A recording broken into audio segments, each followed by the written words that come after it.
noite. Eu estou aqui hoje muito feliz, né? Espero que vocês aproveitem bastante. Eu estou aqui para apresentar nosso amigo Paulo Henrique, né? Ele é doutorando em filosofia na Universidade Federal do Rio de Janeiro, na instituição em que ele fez o mestrado e a graduação em filosofia. Além disso, ele tem especialização em filosofia moderna e contemporânea pelo Mosteiro de São Bento, do Rio de Janeiro. Formou-se em psicanálise pela Escola Fluminense de Psicanálise e, em 2016, ele lançou o livro O que nos torna humanos, pela editora Autografia. Ele ainda é professor concursado na Escola Superior de Cruzeiro, né, na cadeira de filosofia. Posso dizer que é um excelente profissional e, além de tudo, é um grande amigo que eu tenho o privilégio de estar com ele há mais de 17 anos. Eu espero que vocês gostem, né? Tenho certeza que vão gostar e que aproveitem, tá bom? Sejam bem-vindos. Boa noite. Boa noite, muito boa noite a vocês. É um prazer estar aqui. Eu quero fazer alguns agradecimentos e fazer uma observação sobre mim mesmo. Eu quero agradecer a Escola Superior de Cruzeiro, no nome da nossa vice-diretora, professora Josiana Rocha do Monte Marassi, uma grande amiga, e eu fico muito feliz em tê-la aqui. Então, agradeço, no nome dela, a própria instituição. Agradeço a professora Cláudia Ribeiro, diretora, né, do museu, diretora de cultura, uma pessoa que abraçou a ideia, abraçou o curso, e eu fico muito feliz com isso. Quero agradecer também as duas monitoras, alunas do curso de fisioterapia, Maria Inês e a Giovana, que estão aqui assessorando esse evento. Então, muito obrigado a essas 4 mulheres extraordinárias. Agradeço a vocês por estarem aqui numa quarta-feira, né?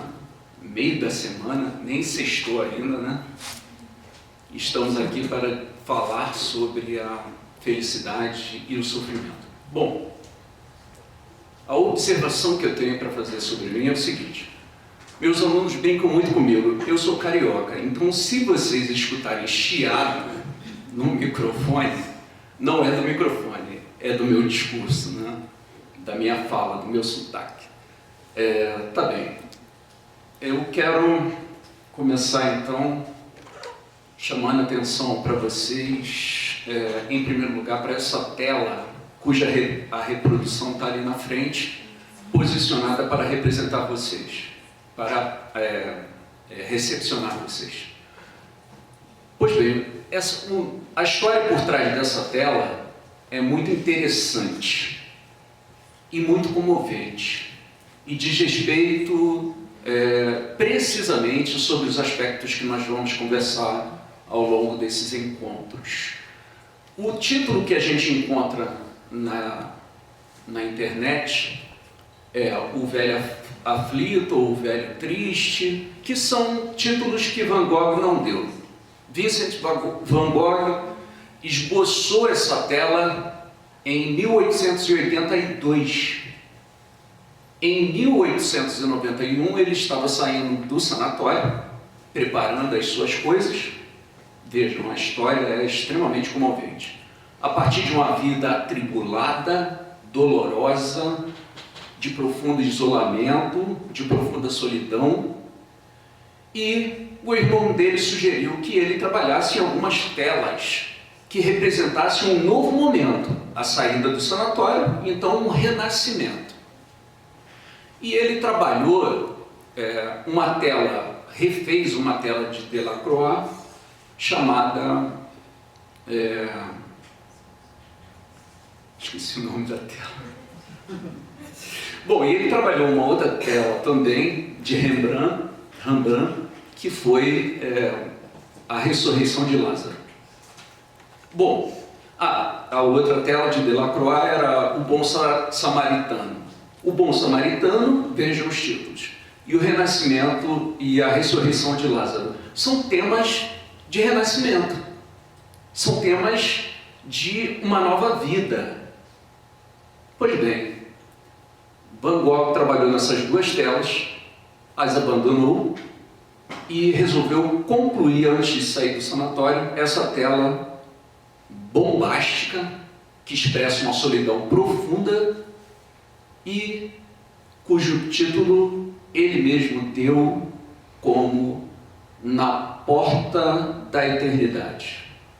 Vejam, então eu começo aqui chamando a atenção para vocês de que seja lá o que for que tenha a ver com felicidade, tem a ver com o tempo. O que falamos sobre os nossos mortos? Que eles descansaram, tá certo? Nossos mortos descansaram. Quem vive na perturbação são os vivos. Tanto que na filosofia antiga, vocês devem lembrar de Epicuro, por exemplo, Sêneca, que diziam que seja lá o que for a felicidade, ela passa por atingir a ataraxia. A ataraxia é a imperturbabilidade da alma, se vocês quiserem, a paz de espírito. Não é possível ser feliz em estados de perturbação. Veja, ainda não disse o que é felicidade, né? Ainda não falei de Kant, estou chamando a atenção de que aquilo que aspira a ser feliz tem que ser uma criatura temporal. Não pode ser uma criatura que aspira ou está, melhor dizendo, na eternidade. Me ocorreu agora, eu não sei se vocês já leram A República de Platão, né? Olha, vocês não podem morrer sem antes ler A República de Platão, hein? Quem já leu, ótimo. Pois bem, Platão, em determinado momento, define o tempo da seguinte maneira: o tempo é a imagem móvel da eternidade. Então veja, aquilo que está submetido ao tempo é aquilo que se modifica. E só quem é uma criatura temporal aspira então a essa coisa chamada felicidade. No portão da eternidade significa, ou podemos interpretar, uma vontade imensa de deixar para trás todo o sofrimento e descansar. Não é verdade? Há um tempo atrás, eu fui dar um curso em Belo Horizonte e um amigo meu, no final, me chamou para a gente ir no bar, conversar e etc. e tal. Lá pelas tantas da noite, ele falou assim: agora vamos encerrar a conta que eu vou te levar para um lugar especial. Atravessamos a rua e ficamos no ponto de ônibus. Eu, como todo bom carioca, já fui assaltado 10 vezes, né? Então eu falei: Didio, nós vamos ficar aqui no ponto? Ele falou assim: calma, o melhor está por vir. E aí, eis que vem um ônibus escolar desse estilo americano, assim mesmo. O ônibus era uma boate itinerante, ele fez sinal, as pessoas entravam pela porta de trás, pagavam, assim fizemos, e todo mundo dançando pendurado lá e bebendo. Nesse letreiro luminoso estava escrito assim: Happy Bus, o ônibus da felicidade. Veja, quando foi que surgiu na história essa obrigação e esse dever em ser feliz? Essa obsessão por não estar rindo. Essa situação complicada de, ao menor sinal de desconforto, sermos intolerantes. Intolerante à dor, intolerante àquilo que nos contraria. Quando foi que isso tudo começou? Quero lembrar aqui para vocês, tem um historiador maravilhoso chamado Darin McMerrill, que escreveu o livro Felicidade. E ele, lá pelas tantas, ele diz o seguinte: devo lembrar que a droga conhecida como a droga da felicidade, o êxtase, era embalada com essa carinha aí, o smile. Então, nesse primeiro momento, eu quero chamar a atenção para vocês que nós vivemos uma epidemia de obrigação para ser feliz. Parece que sentimos vergonha ao menor sinal de que estamos tristes. Ao mesmo tempo, essa atmosfera, esse astral de obrigação em ser feliz, ela está em consonância com o aumento do número de suicídio entre jovens. Não tem muito tempo, uma menina, 22 anos, disse para mim o seguinte: não vejo sentido mais na vida. Vejam vocês, uma menina de 22 anos, aí você vai me dizer, bom, ela está deprimida, ela perdeu o pai, perdeu a mãe, perdeu irmãos. Não. Nós estamos numa atmosfera social em que, ao que tudo indica, a felicidade é uma obsessão. E quem não se dedica a buscar essa felicidade se vê numa situação psíquica amargurante. É óbvio que parece estar vinculado com as redes sociais e nós vamos discutir isso lá na frente. Veja, nesse primeiro momento, antes de apresentar o pensamento de Kant, que já eu vou falar, evidentemente, né? Eu quero fazer esse apanhado geral, porque se nós estamos aqui numa quarta-feira hoje para discutir a felicidade e o sofrimento, é porque esse tema importa. Importa atualmente, não no século XIX, também importava no século XVIII, no século XVII, mas importa agora no século XXI. Bom, então, um filme, veja, vocês não podem morrer sem antes assistir esse filme, né? Esse filme é uma crítica precisa dessa atmosfera pesada, barra pesada, de que precisamos ser felizes. A menina Olive, ela participa de um concurso de beleza. O que é isso, hein? Uma criança participar de um concurso de beleza. O que é um concurso de beleza? Né? E o filme, de uma forma satírica, trabalha exatamente com a ideia de que tem um monte de coisas que não funcionam. Não funcionam, Pedro. A Kombi não funciona. As pessoas são fracassadas. O pai é coach, né? E vende a ideia de felicidade como vencer na vida, só que ele próprio está em falência. Então ele próprio é fracassado. O casal vive um divórcio. O irmão da Oliver, o menino que está lá atrás na Kombi, para quem assistiu lembra, aspira a ser veja, é a ideia de felicidade como sucesso, aspira a ser um piloto de avião, só que ele descobre que é daltônico, ou seja, nada funciona.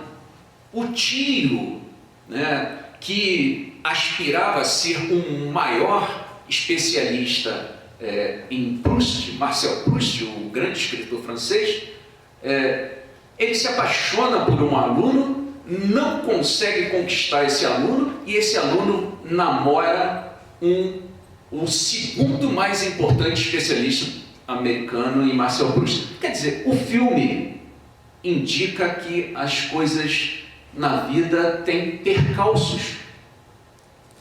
A vida não é um mar de rosas, essa é a ideia por trás do filme.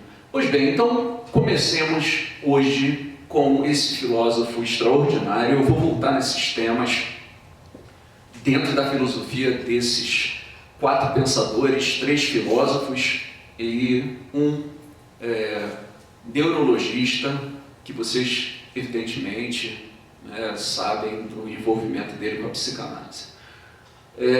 Immanuel Kant nasceu, então, na cidade de Königsberg, que na época pertencia à Prússia, né? Hoje é uma parte da Alemanha, né? Mas a cidade de Königsberg hoje é Kaliningrado, uma parte, portanto, do território russo. Kant é conhecido por ser um filósofo obscuro. A linguagem dele é obscura. Veja, e ele próprio, num livro de 1793, ele mesmo diz: olha, eu não tenho o menor compromisso com ser um bom escritor, eu sou um filósofo e não tenho compromisso com a beleza das letras. Ele disse isso num livro chamado Prolegômenos a toda a metafísica futura. Olha o nome. Mas enfim, o Kant é conhecido e entrou para a história da filosofia como o sujeito extremamente obscuro. Então, paciência, porque ele realmente é um filósofo que cansa, dá canseira. Bom, a felicidade para Kant está envolvida com 3 aspectos. E esses 3 aspectos eu vou conversar com vocês hoje. Um diz respeito ao aspecto antropológico, que tem profundamente a ver com a tela de Van Gogh. O outro aspecto ético. Kant, quando puxa a palavra filosofia, é sempre no contexto dos seus textos éticos. Então veja, esses filósofos não entraram para a história por pensar uma questãozinha, mas pensar diversas questões. Então Kant tratou sobre diversos assuntos. Mas quando ele discutia a questão de filosofia, não lhe interessava questões psicológicas. Então, quando ele discute sobre felicidade, é sempre no contexto ético. E o contexto ético em Kant está vinculado ao aspecto religioso, especificamente ao mundo judaico-cristão, especificamente ao cristianismo protestante, do qual ele era um adepto, morreu religioso, né, numa corrente conhecida como pietismo. Então, assim, isso pode parecer curioso porque Kant é conhecido também por ter destruído as 3 clássicas provas da existência de Deus, né, num livro chamado Crítica da Razão Pura. Olha aí, uma boa opção para você colocar na senha do Wi-Fi, né? Crítica da Razão Pura. Bom, então vou fazer um lembrete. Tanto Kant quanto Schopenhauer, como Nietzsche e como Freud, utilizaram a mesma palavra em língua alemã para a felicidade, que é Glück. Na época de Kant era Glücklichkeit, perdeu esse sufixo e ficou Glück. Agora, por que eu estou falando disso? Porque em alemão, Glück, né, como algumas pessoas sabem, significa tanto felicidade quanto sorte.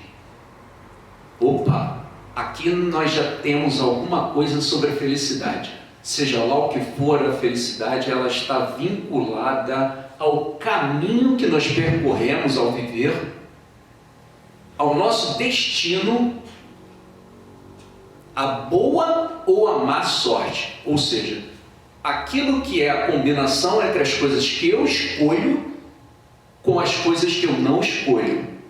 E evidentemente que sorte, destino, escolhas, a nossa trajetória está vinculada com questões religiosas. De tal forma que, ao falar de felicidade, pensamos em questões religiosas. Puxa, mas por que aconteceu isso? Por que aconteceu aquilo? Algumas pessoas vão dizer, porque Deus quis assim. Tá certo? Então, esse filósofo, essa palavra, né, goza dessa ambiguidade que em português se perdeu.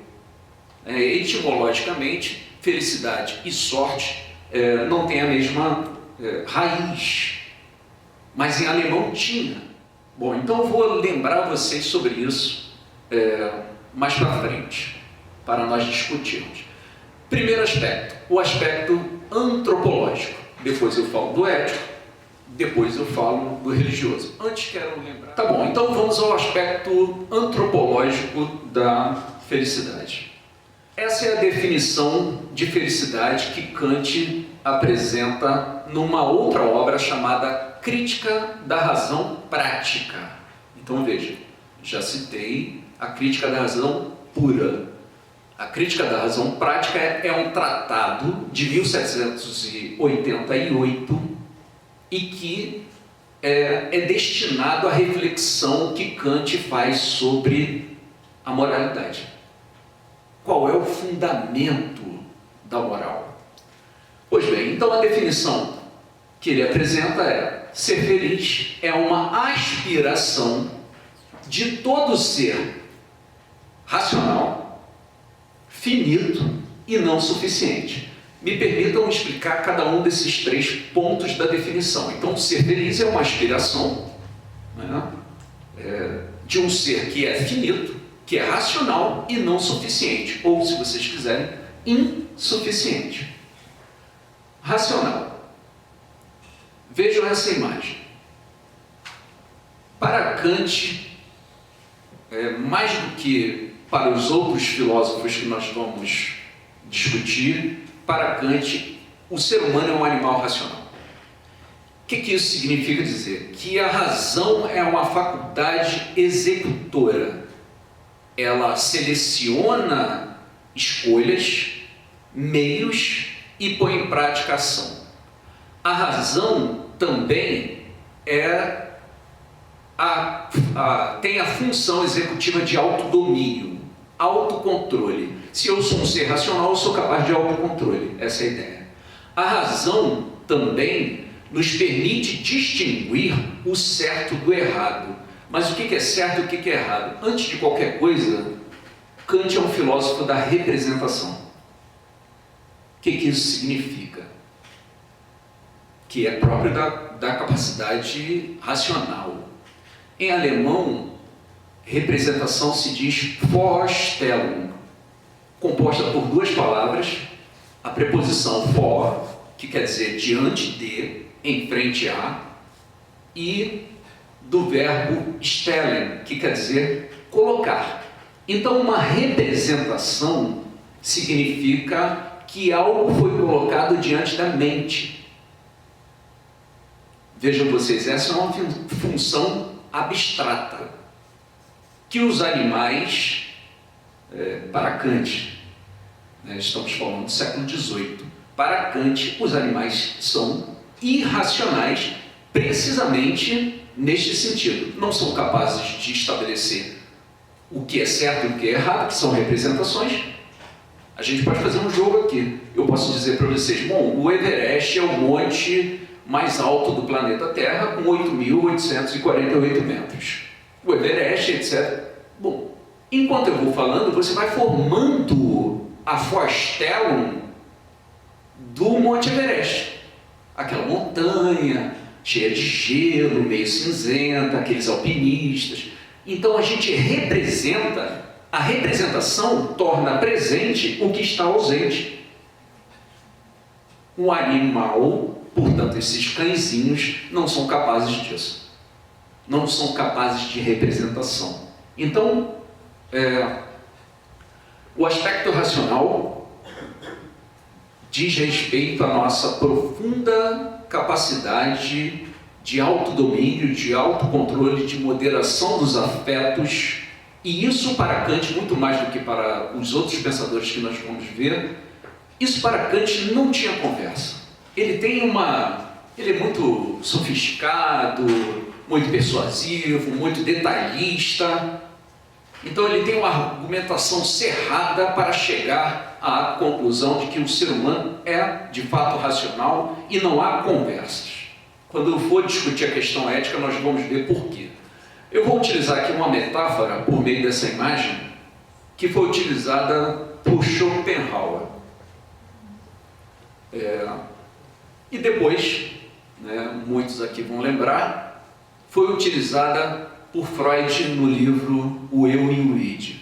Schopenhauer foi o primeiro a falar sobre isso na obra O Mundo como Vontade e Representação. Qual é a metáfora? Qual é a analogia? Esse cavalo representa os nossos desejos, os nossos impulsos sensuais, sensoriais, sensíveis, as nossas tendências e inclinações, os nossos desejos e a nossa petição, aquilo que nos projeta, que nos impulsiona e que é comum a todos os animais. Todos os animais, então, são projetados, para Kant, projetados a partir do instinto. Então, é o que nos move, é o que nos conduz.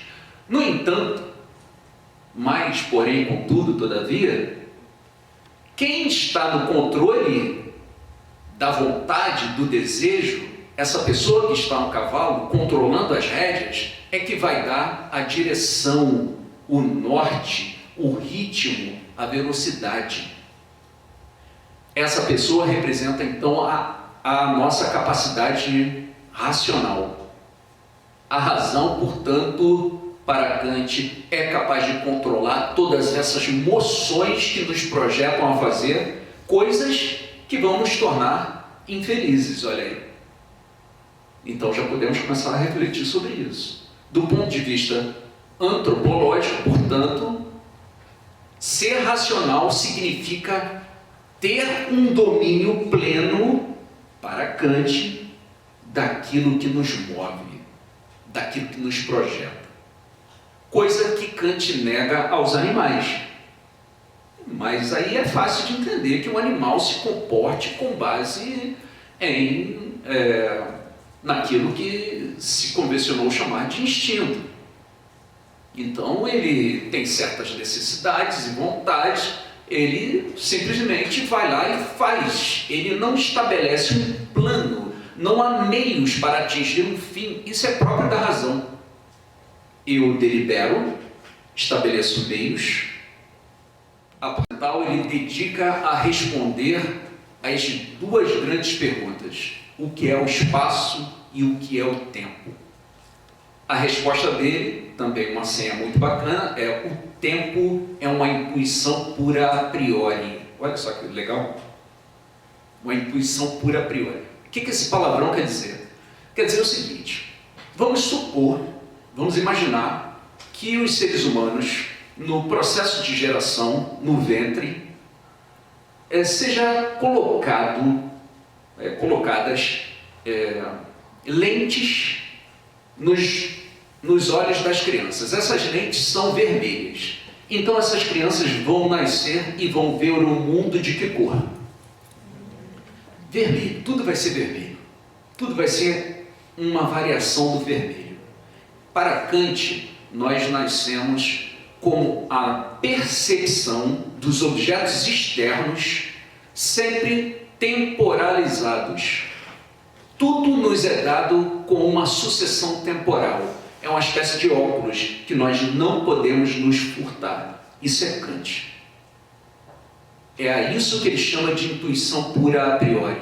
A nossa total capacidade de percepcionar o mundo externo sempre de uma forma temporal. E percepcionando os nossos estados internos.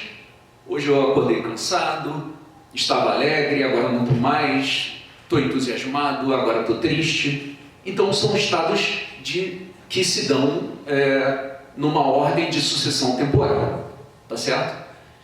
Além disso, somos seres perecíveis. Em diversas mitologias de diversas culturas, né? Encontramos isso, claro, na filosofia, nos primórdios da filosofia. O tempo é representado como um Deus que a tudo devora. Tudo é submetido ao devir. a mudança. Kant recupera essa informação antiga e diz: o que permanece é a mudança, nada mais. Então nós somos criaturas que, curiosamente, temos uma consciência plena da nossa finitude, mas aspiramos e ansiamos pelas certezas, pelas coisas que devam permanecer, ou pelo menos na nossa cabeça devam permanecer, né? Bom, lembrei agora de um poema lindíssimo de Neruda, depois procurem lá na internet, chama-se, olha o título, Nós, os Imperecíveis. Lindíssimo. Olha, eu não sei se vocês não leram Nós, os Imperecíveis de Neruda, vocês não podem morrer sem antes ler. Nós, os Imperecíveis. Mas o que é isso?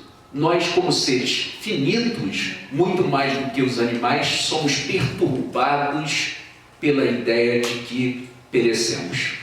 Nada é perene. Tá certo?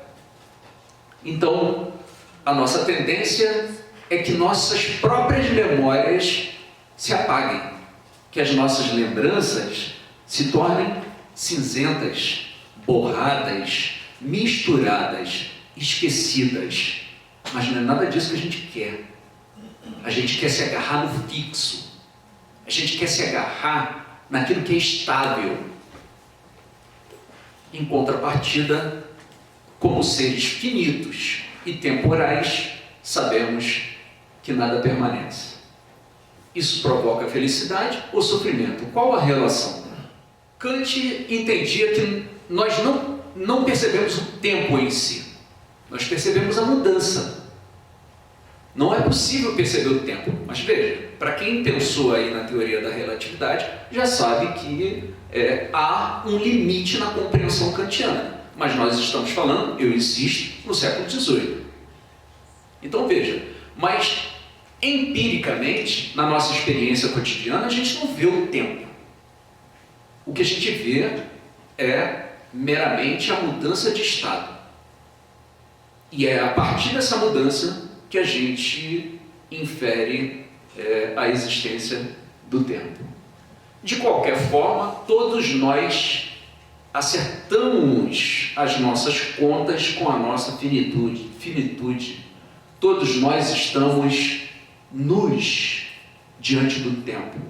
E a isso ninguém escapa. Bom, isso tudo está em Kant e agora eu vou ler uma citação longa. Peço que vocês, por gentileza, sejam pacientes e me acompanhem para a gente chegar aqui em alguns problemas.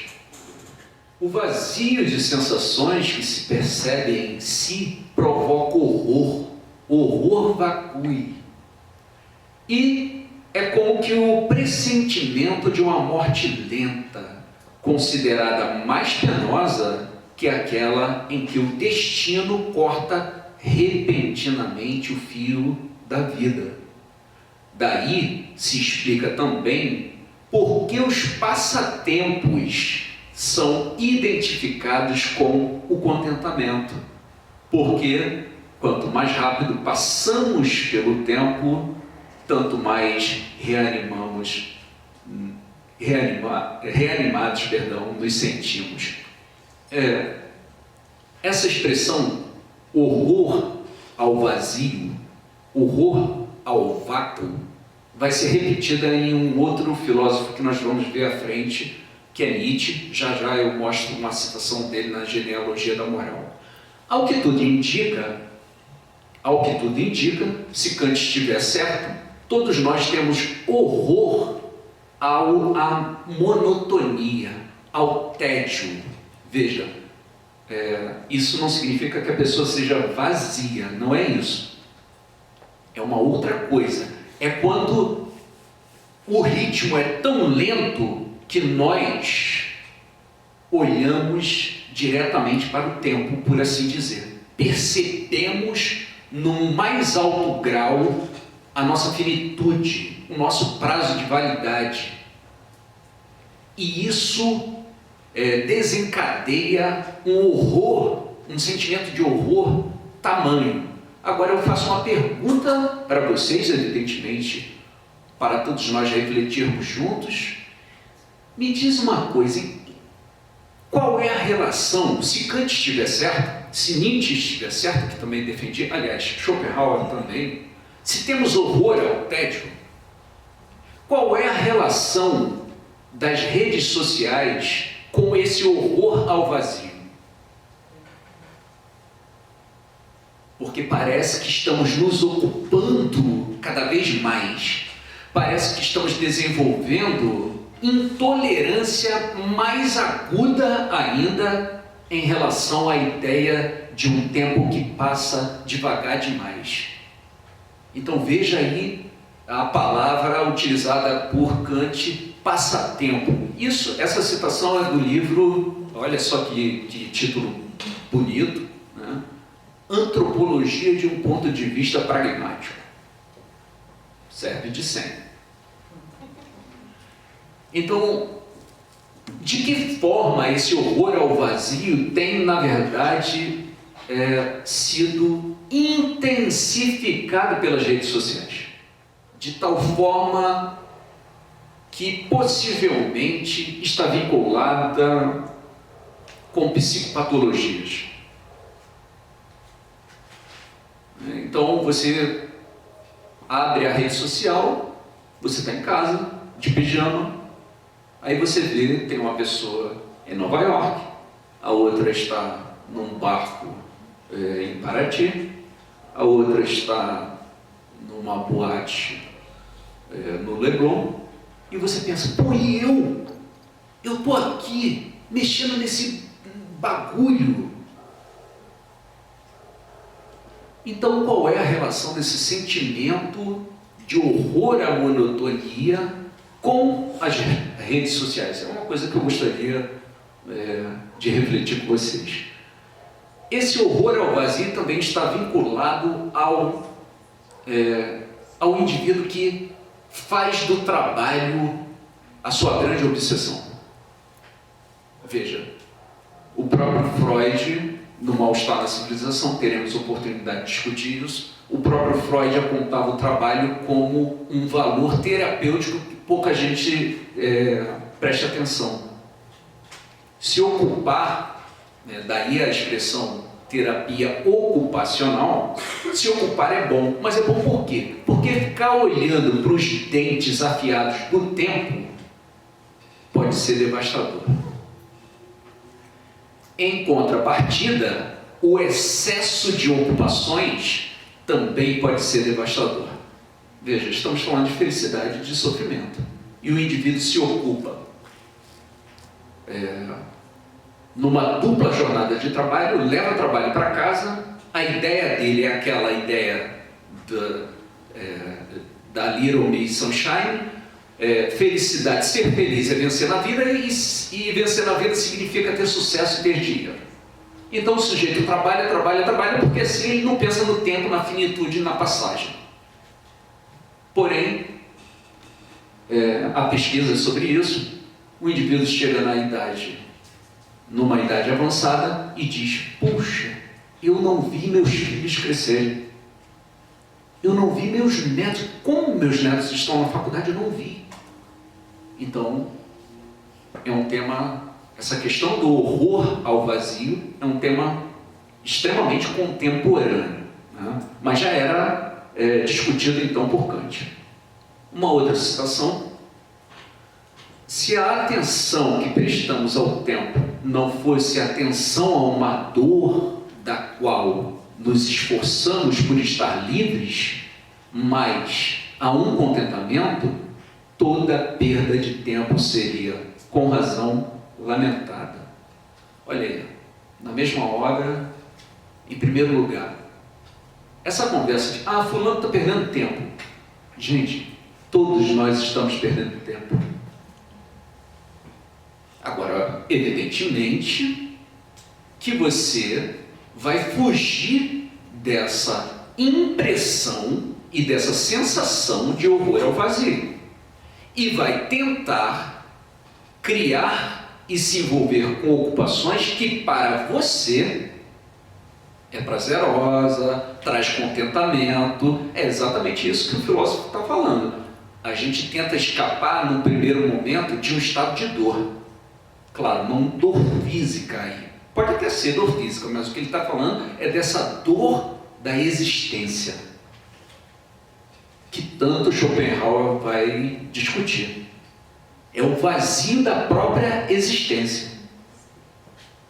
Então, assim, parece ser verdade o que as pessoas vêm discutindo contemporaneamente. É necessário inventar um sentido para a vida.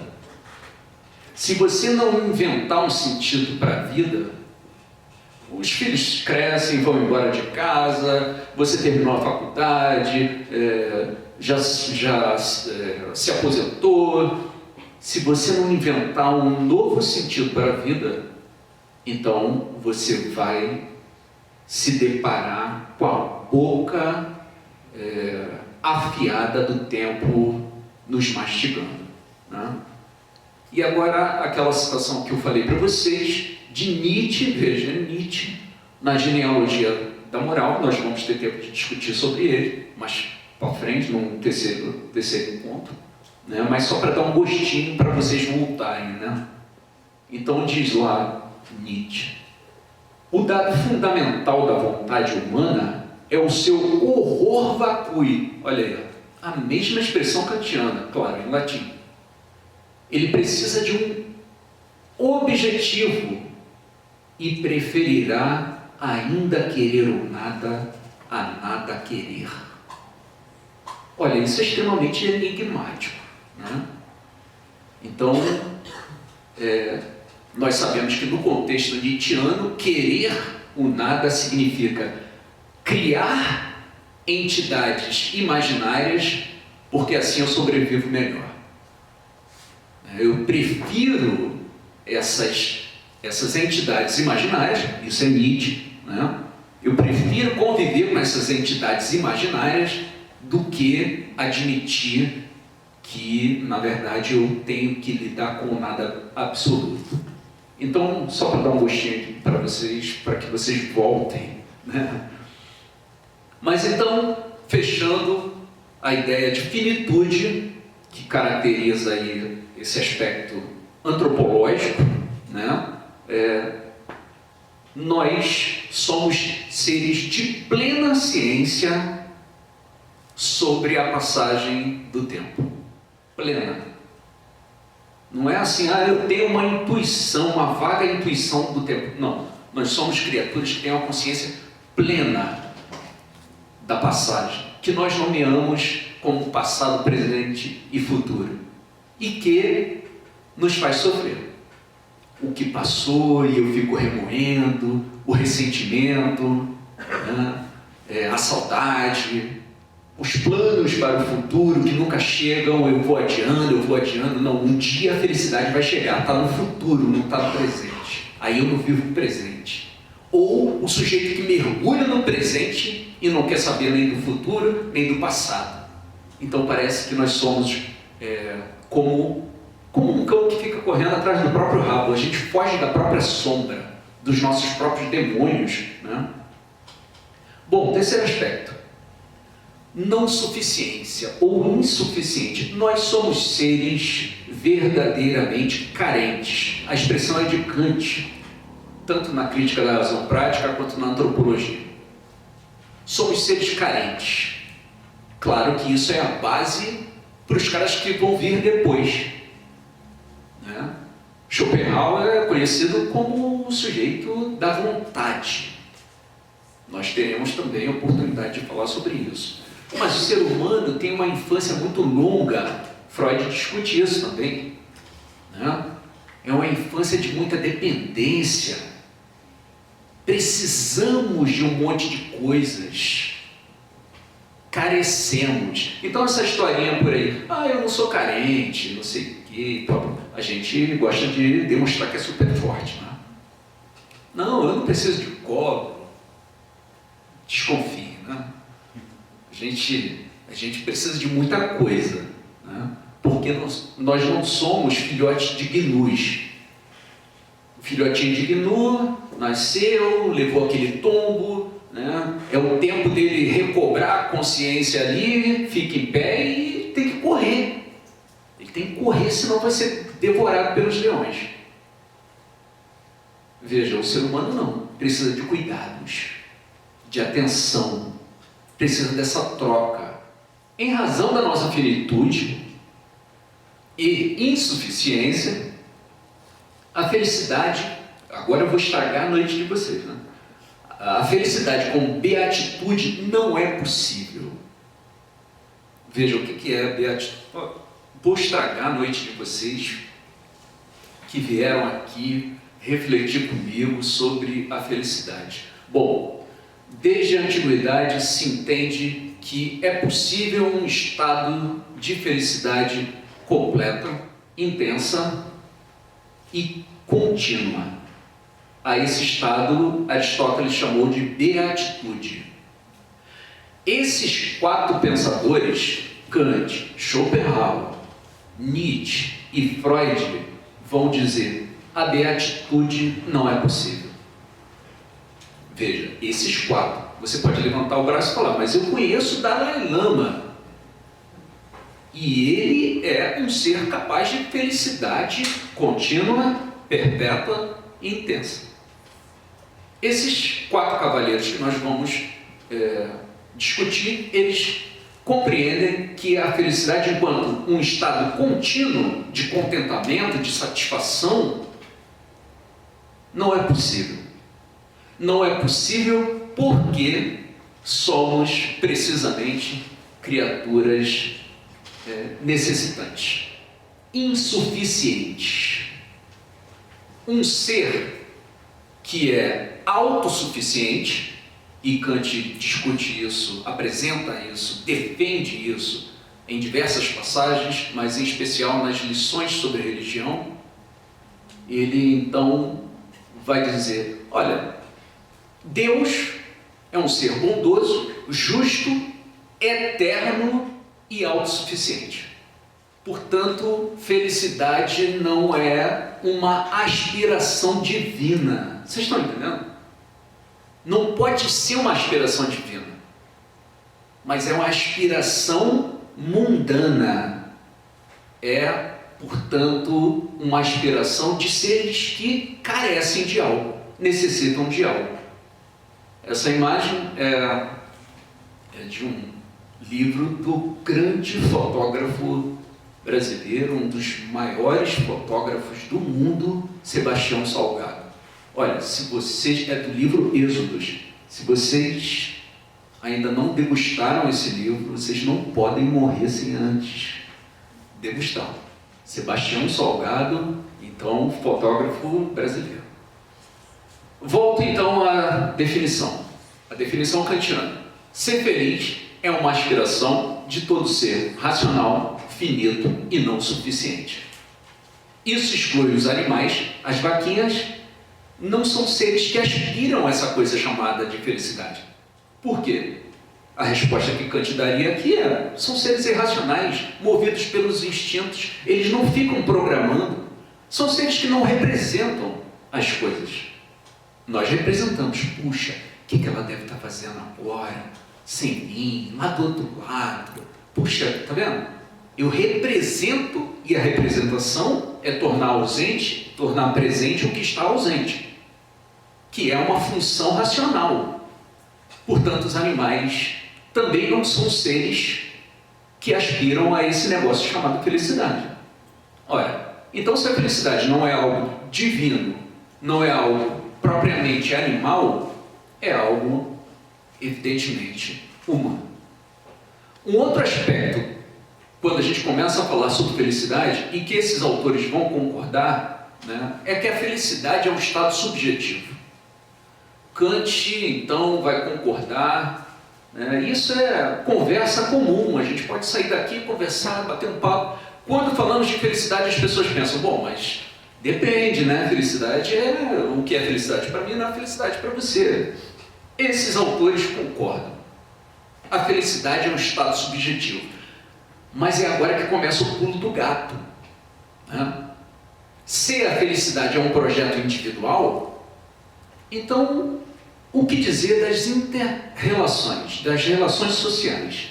Então, vamos a uma citação da Crítica da Razão Prática, só para vocês verem aí as próprias palavras de Kant sobre esse aspecto da subjetividade. O lugar em que cada um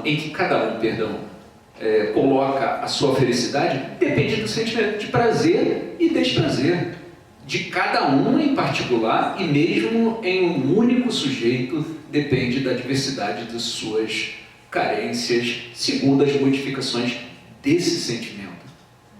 É claro, aquilo que te fazia contente quando você tinha 15 anos não necessariamente é aquilo que te torna feliz hoje.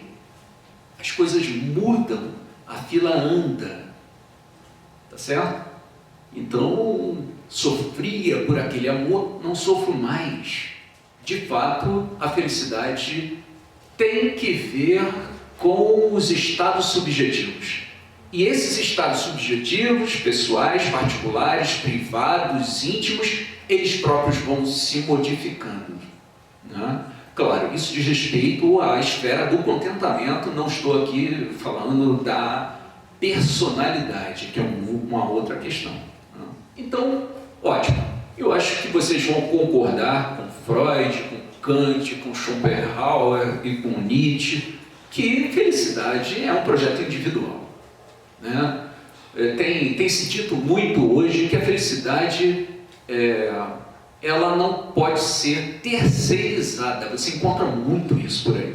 Ou seja, não é o outro que vai me fazer feliz, não é o outro responsável pela minha felicidade. Isso é meu. Isso tem que ser meu. Então tem a ver com o indivíduo. Em contrapartida, o outro pode me tornar infeliz. E aí é que começa o aspecto ético. Lembrem-se que eu falei para vocês que quando Kant discute a questão da felicidade é no contexto ético. Então, parecia que o interesse dele, é essa a minha aposta, o interesse dele era a felicidade, ela está conectada com a nossa moralidade. Então vamos ver isso. Em primeiro lugar, se nós pensarmos só na nossa felicidade, vocês vão concordar que é um projeto individual. E se é individual, nós podemos incorrer em certos estados de individualismo. O individualismo, né, uma definição muito precisa e muito específica do individualismo, é aquele indivíduo que demonstra ou tem uma tendência, né, de pouca ou nenhuma solidariedade. Então, o que é que nós chamamos de individualista? O sujeito individualista é aquele cara que, por um lado, demonstra pouca solidariedade com a sorte alheia. Olha aí a palavra sorte, né, que já mencionei no início da nossa conversa, tem tudo a ver com a ideia de felicidade. Então, o individualista é aquele que presta pouca atenção no outro, está pouco conectado com o outro e a busca dele é sempre egocentrada. Ora, conviver com indivíduos, veja a palavra, conviver com indivíduos individualistas pode criar uma situação de infelicidade para quem convive. E isso diz respeito à esfera familiar, à esfera social, a tudo. Porque Kant já concebia, a moralidade é a esfera das regras entre o indivíduo A e o indivíduo B. As regras que vão basilar o jogo. As regras que vão pautar a conduta na interação com o outro. De tal forma que, se a felicidade é um projeto individual, ainda assim não exclui o fato de que o outro pode me tornar infeliz. Isso tem a ver com uma séria questão que é portanto, o que fundamenta a moralidade? O que é a base que sustenta aquilo que a gente chama de certo e errado? Kant entrou para a história também como um cara muito rigoroso. Eu tenho para mim que quando ele estava escrevendo os tratados dele, sobretudo os tratados de ética, lá em Königsberg, num dia frio de inverno, ele recebeu lá a mensagem no WhatsApp de alguém dizendo para ele: Kant, você precisa escrever livros de ética. E aí Kant pensou: bom, mas é para escrever com rigor? E o sujeito disse: com rigor. Aí ele deve ter pensado o seguinte: se é para brincar, não desce por play. Vocês vão ver por quê, gravem isso. Né? Bom, primeiro, qual era o fundamento da lei moral para ele? Esse, vou ler depois explico. Age de tal modo que a máxima da tua vontade possa valer sempre ao mesmo tempo como princípio de uma legislação universal. É quase um palavrão. O que é uma máxima? Máxima é uma regra de conduta que o indivíduo adota para si mesmo. Por exemplo, vou mentir quando for conveniente para mim, mas não vou admitir que o outro minta para mim. É uma máxima. Mas ela não pode ser compatível com o convívio.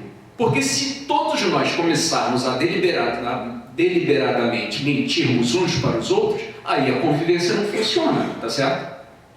Quem já teve a triste experiência de conviver com um indivíduo que mente, né, que é esse processo de enganar o outro, é uma situação extremamente instável. Então, essa definição aparece no livro Fundamentação da Metafísica dos Costumes, de diversas formas. Ela aparece também na Crítica da Razão Prática. Chama-se o imperativo categórico. O imperativo categórico, portanto, fundamenta aquilo que seria a base das regras morais. A regra mais básica do jogo. Se vocês quiserem, vocês podem interpretar como a regra de ouro que você encontra, por exemplo, na Bíblia, que diz: não faça ao outro aquilo que você não gostaria que fizessem a você. É esse o imperativo categórico, né?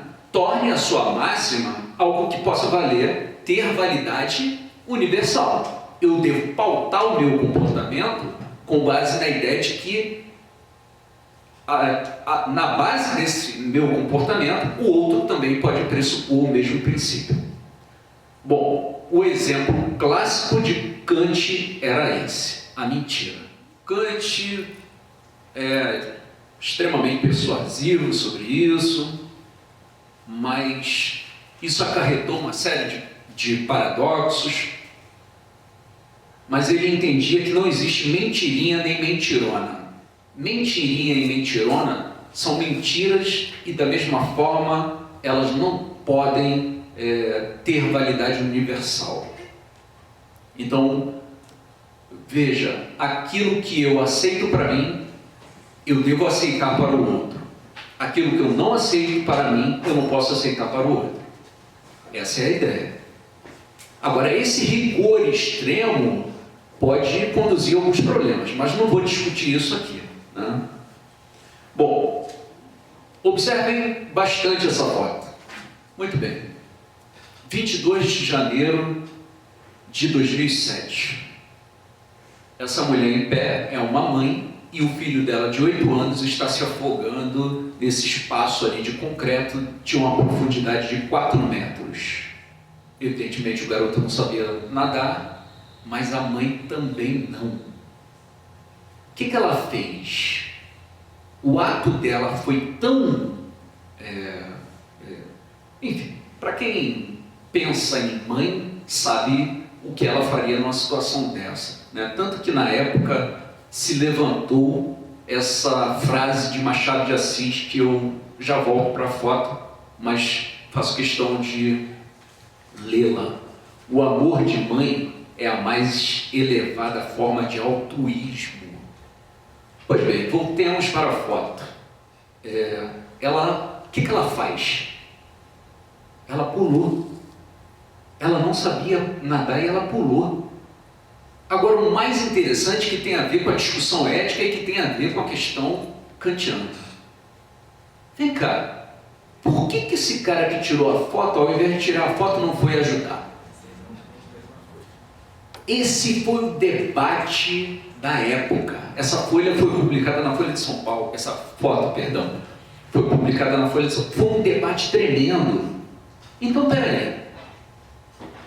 A mulher está ali desesperada, não sabe nadar, o filho está morrendo afogado, eu tiro fotos, não foi uma, foram várias. Então, vamos tentar imaginar o seguinte, na cabeça de Kant, esse fotógrafo deveria ter pensado, bom, se fosse o inverso, se eu estivesse ali desesperado, eu iria preferir que alguém ajudasse o meu filho. Vocês estão entendendo? Esse é o imperativo categórico.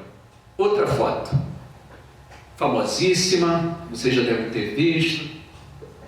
Tem uma criança ali, pele e osso, como diz o Chico Buarque, pele e osso quase sem recheio, né? Uma tragédia.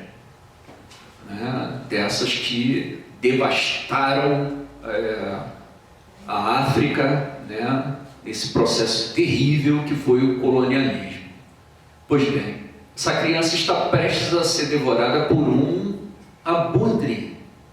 O cara tirou a foto, ajudou a criança, recebeu muito dinheiro pela foto, mas ao contrário do fotógrafo da Folha de São Paulo, ele não conseguiu conviver com essa visão. Ele cometeu suicídio. Então veja, eu estou exemplificando aqui aquilo que Kant compreende como um mais alto padrão de rigor moral. Tratar o ser humano como pessoa, como aquilo que é inviolável, como aquilo que é portador de dignidade.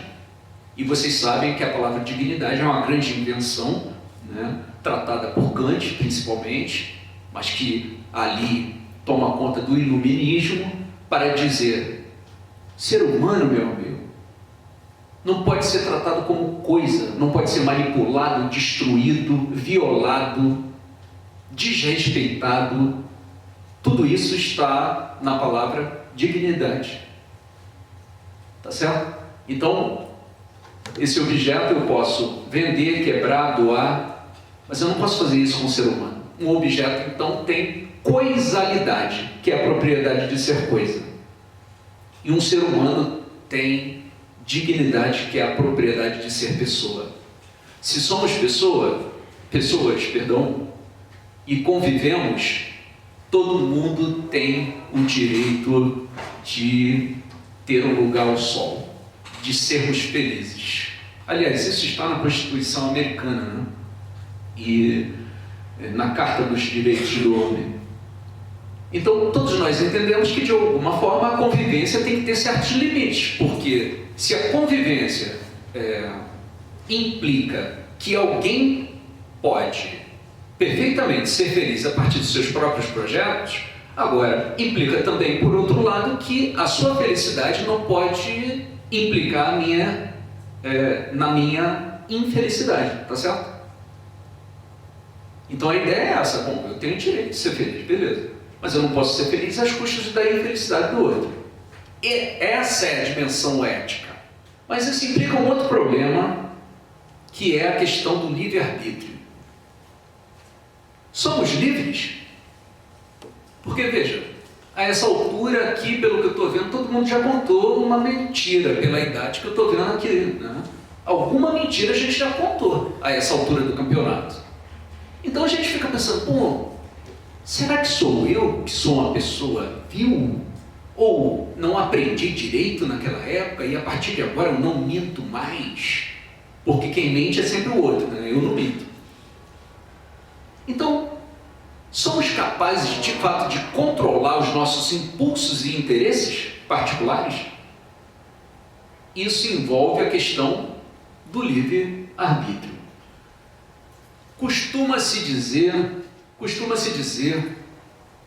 no popular que o homem só pensa com a cabeça de baixo.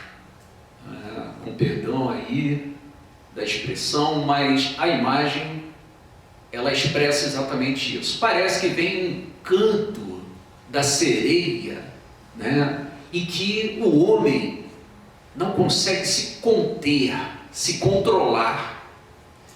Veja, tem uma série na HBO, eu não lembro agora o nome, que conta a história de alguns jovens que se isolam numa ilha, numa mansão. Parece enredo de filme de terror, né? Mas não é. Eles se isolam numa ilha, numa mansão, bebem, se drogam, dançam, nadam, namoram. Perfeito. Lá pelas tantas, a maioria vai dormir, sobram 5 pessoas. 4 caras e uma garota. Esses 4 caras observam que a menina perdeu a consciência. Perdeu. Sob o pretexto de levá-la para a cama, não, vamos colocar lá na cama, ela não pode ficar aqui jogada e tal. Os caras pegam a menina, levam para a cama, fecham a porta, 1 liga a câmera, começa a filmar, 2 estupram deliberadamente a menina nesse estado de vulnerabilidade. Estupro. O cara que está filmando e outro que está assistindo protestam. Eles dizem, opa, pô, isso não está certo, pô, vamos parar. Aí os caras, não, tá ótimo, ela é linda e coisa e tal. O estupro ocorre. Ninguém sai, ninguém interrompe. Pois bem, a pergunta sobre o livre-arbítrio diz respeito ao seguinte: esses caras não têm autodomínio, não têm autocontrole, eles não têm esse dispositivo? Porque, veja, se você responder, não, eles não têm, bom, então o estupro não pode ser moralmente condenável. A discussão sobre o livre-arbítrio, ela só aparece em função da imputabilidade moral e jurídica. Se admitirmos que aqueles caras eram capazes de, opa, tem algo errado acontecendo aqui, muito errado, então esses caras são capazes de refrear os seus ímpetos. É isso que Kant não abre mão. Na fundamentação da metafísica dos costumes, ele discorre extensamente que o ser humano é capaz de refrear os seus ímpetos, os seus impulsos, os seus desejos. Então, pense, o exemplo que Kant diz é o seguinte: se um cara te disser que é irresistível fazer o que ele pretende fazer, são as palavras de Kant, mostre para ele uma forca e diga que após ele consumar o ato, ele será enforcado. São palavras de Kant. Aí Kant pergunta, o que você acha que o cara vai fazer? Veja, então se eu chegasse ali naquele estupro coletivo e dissesse, olha, se for concluir, vão ser enforcados. O que os caras fariam? Kant responde, não precisa responder. Simplesmente o fato do ser humano pensar, uau, isso está errado, cara. Isso já significa que nós somos livres. Sabe quando você pensa assim, estou no engarrafamento, posso pegar a pista do acostamento e posso dirigir, trafegar, porque não tem nenhum policial olhando. Mas aí vem uma vozinha interna e diz, não faça isso. Isso é errado. Kant chamava isso de factum da razão. É um fato que passa na nossa cabeça a consciência de que o certo é certo e o errado é errado. A hesitação de fazer o errado demonstra que nós temos autocontrole. Essa é a argumentação kantiana. Kantiana. Então não tem essa de que a vontade me move irresistivelmente e eu não posso refrear meus comportamentos, portanto, né? Então pense nesses cãezinhos aí. Bom, o que você vê lá na rua? Uma cadela no cio, o cachorro atravessa no meio do trânsito, corre o risco de ser profundamente machucado pelos outros animais, mas ele faz por quê? Porque é irresistível para ele. Mas nós estamos falando de animais, não de seres humanos. O cara que olha uma mulher na rua e diz: uau, que linda! Bom, ele não vai atravessar a rua no meio dos carros e vai lá agarrar, até fazem, né? Alguns, não? Mas enfim, o osso da argumentação kantiana é: se você é capaz de pensar, opa, isso não está legal, isso está errado, isso pode me trazer prejuízo, o sujeito não faz. Bom, eu vou correr porque a gente já está estourando tempo. Aí tinha duas passagens da Crítica da Razão Pura, onde Kant fala sobre o livre-arbítrio, mas de qualquer forma é isso aqui, ó.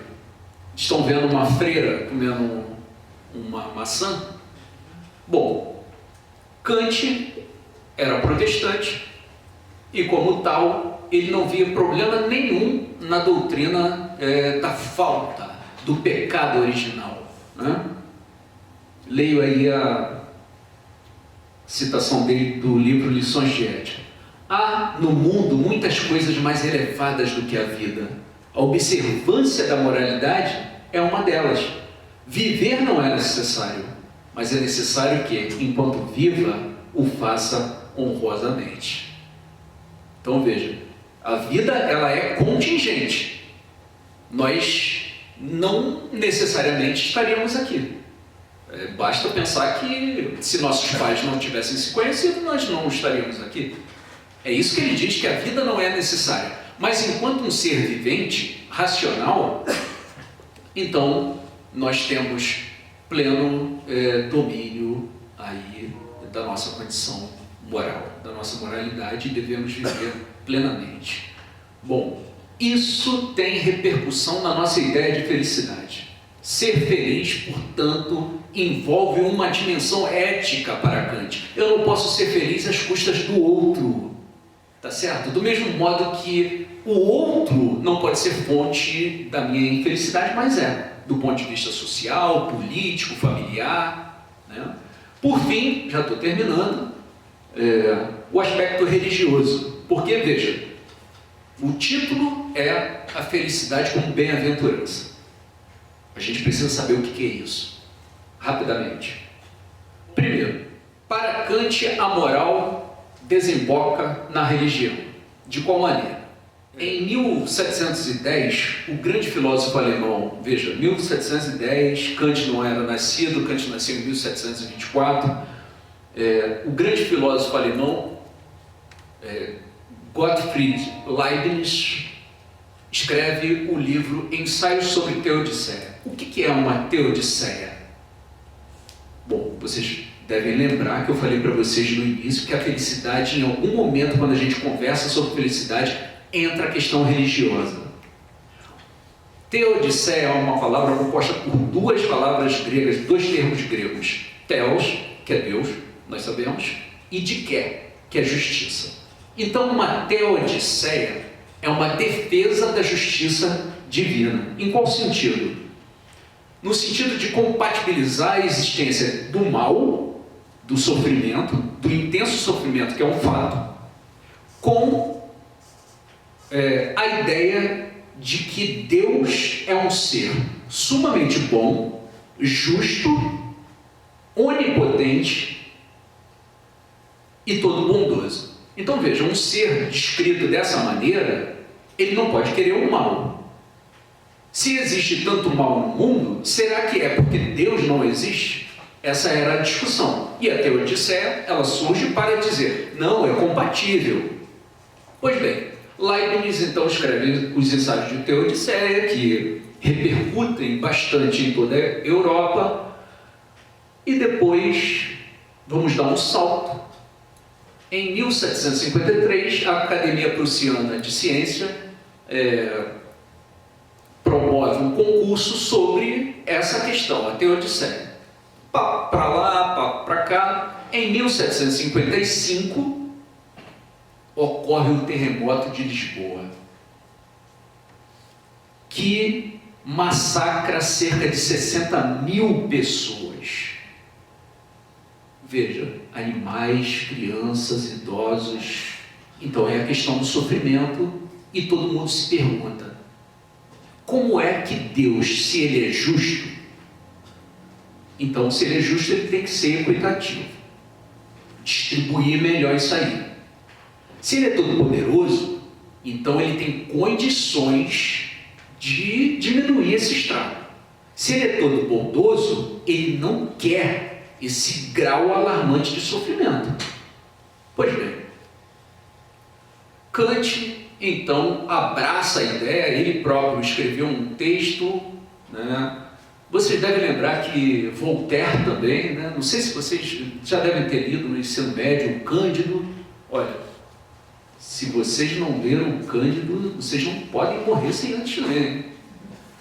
E o Cândido foi escrito exatamente em 1758, como uma crítica à Teodiceia. Vale a pena dar uma olhada. Mas enfim, Kant, nos seus 3 textos mais maduros, porque veja, ele, em 1755, ele era um jovem garoto, aspirante a filósofo, pouquíssimo conhecido, e ele ganha fama só lá na frente, em 1771, com a Crítica da Razão Pura. Mas, nas obras posteriores, ele discute que há 2 tipos de mal. Veja, é a resposta de Kant para o sofrimento. Existe o mal moral, e o mal moral, ele é decorrente das ações humanas. Ponto. São aqueles exclusivamente decorrentes da ação humana. Existe o mal natural, o mal físico, que são aqueles que nós não escolhemos. Doenças, né? Os terremotos, enchentes. Claro, estamos falando aí do século XVIII, então não havia muito uma discussão sobre o papel, o impacto do ser humano nas mudanças climáticas. Então o mal moral é esse. Eu volto à África, desmantelada, destruída, espoliada. Esse é o mal moral, que Kant, já vimos, não admite, evidentemente. Mas qual a sua relação com o mal físico? Qual a sua resposta para o mal físico? Veja, se nós estamos aqui discutindo o sofrimento e a felicidade, nós também temos que falar sobre esse tipo de sofrimento. O sofrimento que nós, digamos, não pedimos, mas ocorre. Então, como os terremotos que recentemente destruíram algumas cidades no Japão. Bom, diz Kant, vou me apressando. O conceito de Deus é um conceito moral e necessário, pois a moral contém as condições do comportamento dos seres racionais sobre as quais eles podem ser unicamente dignos de felicidade. Vou dizer uma coisa para vocês. Para Kant, tudo bem ser feliz nesta vida, mas para ele, isso era menor. O mais importante era ser feliz nessa vida, ser moralmente correto para aspirar à felicidade eterna. Vocês estão vendo que é o tema do quadro do Van Gogh. Bom, vou pular, vou para bem-aventurança então. O que é a bem-aventurança? Exatamente, precisamente isso. Aquele indivíduo, para Kant, que tem uma vida pautada pela moralidade, não abdica da sua própria felicidade, mas também é aquele que, precisamente por observar a felicidade alheia, ele aspira à felicidade eterna. Então, diz ele, faz o que pode tornar-se digno de ser feliz. Olha aí, então tem a felicidade mundana e a felicidade após a morte, que é a bem-aventurança. Bom, por fim, só falta esse mais um slide, ufa. uma citação famosíssima dele no final da Crítica da Razão Prática, que diz: duas coisas enchem o ânimo de admiração e veneração, sempre nova e crescente. Quanto mais frequente e persistentemente a reflexão ocupa-se com elas. O céu estrelado acima de mim e a lei moral em mim. Logo abaixo, Kant expõe textualmente que o ser humano é uma criatura insignificante diante da vastidão do cosmos. Essa foto que está aí foi tirada pela sonda Voyager 1, tem 30 anos, e ela parou nas mãos, na época, do grande astrônomo Carl Sagan. Naquela setinha é o planeta Terra, não sei se está dando para ver. E o Sagan deu o nome dessa foto de O Pálido Ponto Azul, que nomeou um dos livros belíssimos dele. Bom, a minha ideia, portanto, era essa, de apresentar o pensamento kantiano sobre o sofrimento e a felicidade. Muitíssimo obrigado por vocês terem ficado até o finalzinho. Agora, quem quiser as perguntas. Obrigado.